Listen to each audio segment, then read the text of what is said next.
Right, just make sure you've switched the power off. I've just done that.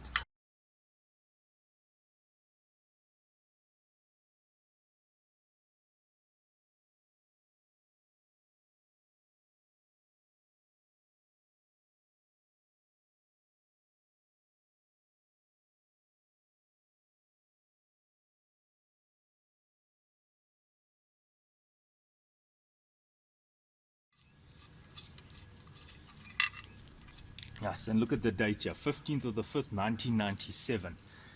That is a long time ago. And I'm just inspecting this faceplate, and I can see it's actually got a crack here. So this, something has happened here on this side at some point. It's got a crack, and I know this thing is already loose. Look at that.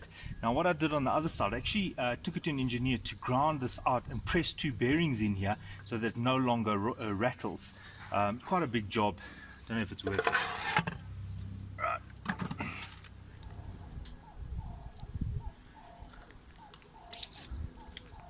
Okay, this side I'm going to do it a little bit differently. I'm just going to remove this part and then I'll release this. I'm not going to unwire everything.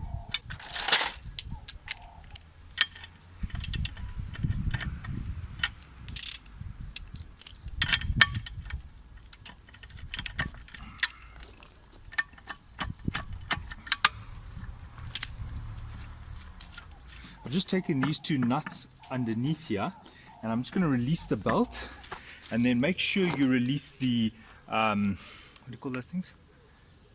Limit switch wires. So I'm just releasing the belt off there so it doesn't pull on it. Okay, and now I've got I've got the limit switch wires here, which I also just have to release. There we go. So there is the top unit. I've just taken it off without having to disconnect the wires and all that. There, only had to disconnect the limit switches. On this side, it seems like that little magnetic sensor, it was just cut off. So I'm just going to be working here. Like for the other side, and I don't know if you can notice there's a crack there. It's quite sad because if you look here, look at that whole thing. It's got a nice big fat crack going all the way, and it actually stretches quite far towards the back. So that means this thing has got some movement. Now these things are not available anymore. Maybe you can find them second hand, but I'm not about to go and machine this thing or get it made. I'm going to just have to do a provisional repair. So what I'm going to do, this is aluminium, so it's a very soft metal. So that means that you can drill through it quite easily. Now there's quite a perch, so I'm going to drill through here, and then I'm going to drill, it'll come through here, and then I'm going to drill there and there, and I'm going to put these brackets, unfortunately, like that, so that if this thing moves, I'll firstly see it, and it'll be against this whole thing. And these are quite long, so now it'll be quite far into the shell here. This is an unfortunate solution because this is not the best way to do it, but unfortunately you can't get these things, and I'm not about to spend a lot of money in solving a problem on an item which none of these parts are now available. I mean, obviously you can go get a bearing, but this is now end of life.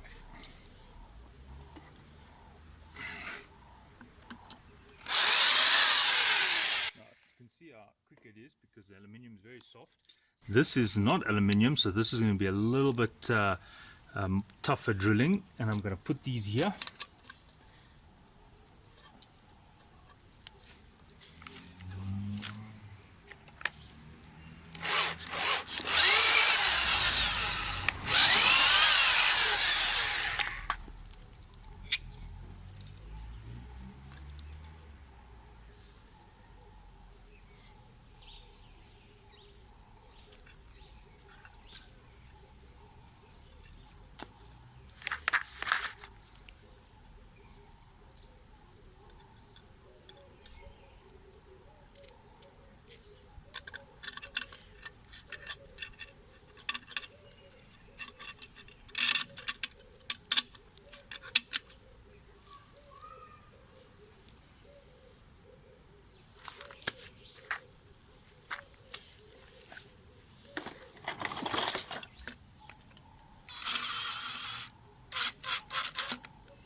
Right, so there it is. There's the other side. Make sure you put the washers, and you can see there's the crack. I now think I know what happened. I think we were doing some tree felling and a massive branch landed on this and probably cracked this. Now the last thing is you just want to make sure that no water gets in here, so I'm just going to put some silicone here just to block any moisture that might want to find its way here.